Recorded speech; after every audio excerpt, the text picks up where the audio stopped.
Marshall, here comes Clark. How will she go for history? There it is! The all-time leading.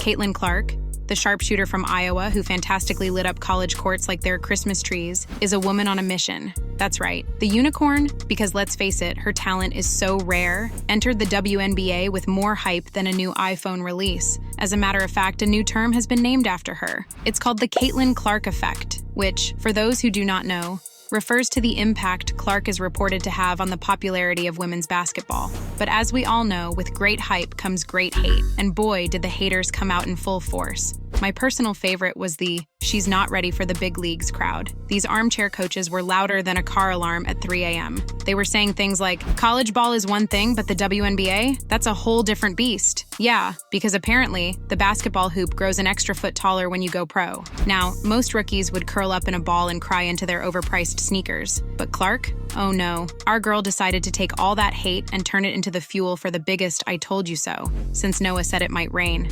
Tuscaloosa heart.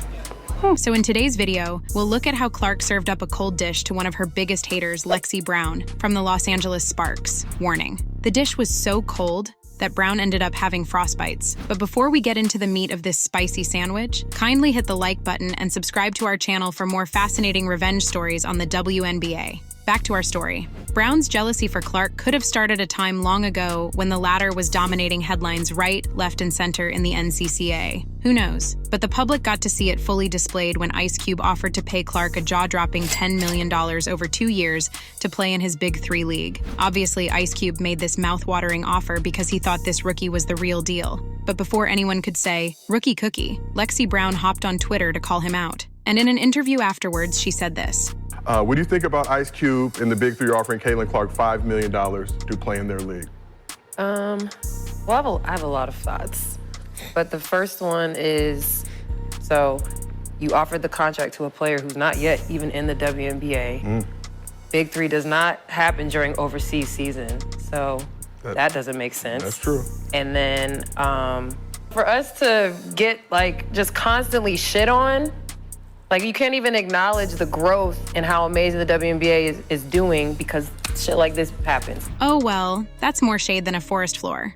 The pay gap between Brown's WNBA earnings and Clark's potential Big 3 offer is like comparing a kid's allowance to a mega jackpot. Brown's pulled in about $300,000 over 6 seasons, which is cool, but it's basically pocket change compared to what Clark could rake in with just 10 games in the Big 3. It's like Brown's playing for a snack while Clark's playing for the whole buffet. But how did Clark respond to this shade? Well, the charming rookie took her talking to the pitch. She decided it was time to remind Brown why she was the #1 draft pick. So, let's fast forward to May 24th, when the two met on the basketball court. It was a tale of 2 basketball nights.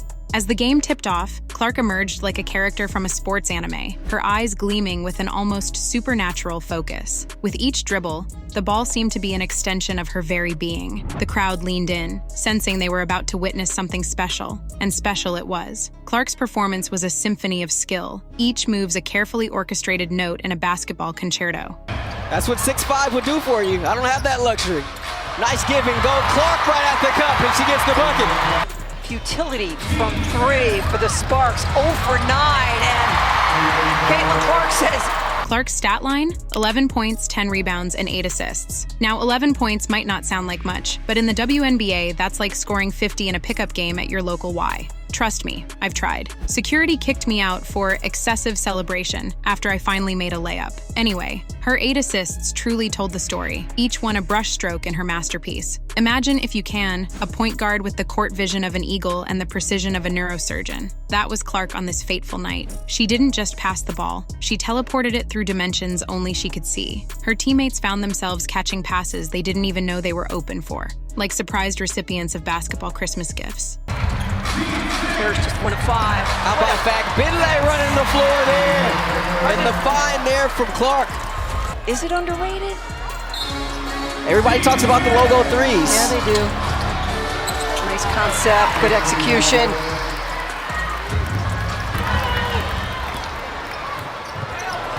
What a pass. And Wallace. Now let's awkwardly pivot to Lexie Brown's night. Oof. You know that feeling when you think you're gonna sneeze, but it just doesn't happen? That was Brown's performance in a nutshell. 5 points fell from her hands like reluctant raindrops in a drought. 5 rebounds came to her almost apologetically, as if the ball was saying, "Look, I feel bad for you." And her 3 assists? Well, let's just say they were about as impactful as a feather duster in a tornado. Now, I don't want to be too hard on Brown. We all have our off days. But in the world of pro sports, an off day is like showing up to a black tie event in your pajamas. People are gonna notice. You know what this game reminded me of? That time, I tried to impress my date by cooking a fancy dinner. Clark is the gourmet meal I promised. Brown is the burnt mess I actually served. And just like my date, the fans probably left disappointed and hungry. Clark's team ended up beating Brown's 78-73. Now let's break down why this game was more than just a win. First, it shut down the "she's not ready" crowd. Clark didn't just compete with seasoned pros like Brown, she dominated them in the world's toughest women's league. It's like someone saying you can't handle spicy food, so you go and chug a bottle of ghost pepper sauce while maintaining eye contact. I mean, this was Caitlin Clark, planting her flag on the mountain of doubt and declaring, "I'm here, I'm real, and I'm spectacular." Meanwhile, 4 days later, the two ladies faced each other again, so the stage was set once again. Was trying to clear 8, shot clock down to 9. Here as Clark gets inside, the scoop shot falls. Hamby high-low, blocked from behind. That was Caitlin Clark, and a shot clock violation. Well, some really good defense here from Indiana. But before I get into Clark's performance, let's first talk about Brown's. I know what you are probably thinking. Surely Brown bounced back from last game's snooze fest, right? Well, nope. Gather round and let me tell you a tale of woe. 3 points. 3. That's all Brown made. Uno, dos, tres. That's it. That's the tweet. Brown scored fewer points than there are Lord of the Rings movies. She had a lower point total than the number of times I've actually used my gym membership this year. But hey, let's look on the bright side. Brown did grab 4 rebounds. 4. That's 1 more than her points. It's like she decided, if I can't put the ball in the hoop, I might as well keep it away from everyone else too. It's a strategy, I guess. Not a good one, but a strategy nonetheless. And then we have the lone assist. 1, the loneliest number. It's like Brown was playing hot potato out there, but everyone else's hands were covered in oven mitts. Clark, on the other hand, had one of her best games ever. She dropped a spectacular 30 points. You heard that right, folks. She dropped a cool 30 on him like she was making it rain at a strip club. Or so I've heard. Here is Clark. She will launch and bury a 3. Hamby had a clear out. Giroux turns, ducks in. In fact, Benley stays with her. Blocked from behind. That was Clark. Now Clark looking to push. Cross-court pass. Pull. Back to Clark. She will launch and bury a 3. But wait, there's more. Because Clark isn't just a one-trick pony. Oh no, she's the whole dang circus. With 6 assists, 5 more than Brown managed, Clark was out there making her teammates look good like a bomb Instagram filter. And what about rebounds, you say? She had 5. That's like, okay, I'm running out of analogies here, but trust me, it's impressive. Clark was snatching boards like they owed her money. Brink lobbing it inside. Hamby denied. It's 22, Caitlin Clark. Let's take a moment to compare these stat lines side by side, shall we? It's like putting a Ferrari next to a rusty tricycle. It's David versus Goliath if David forgot his slingshot and Goliath had been hitting the gym hard. Clark's 30 points to Brown's 3, that's a 10.1 ratio, folks. Clark scored 10 times more points than Brown. 10 times. That's not a game. That's a math problem.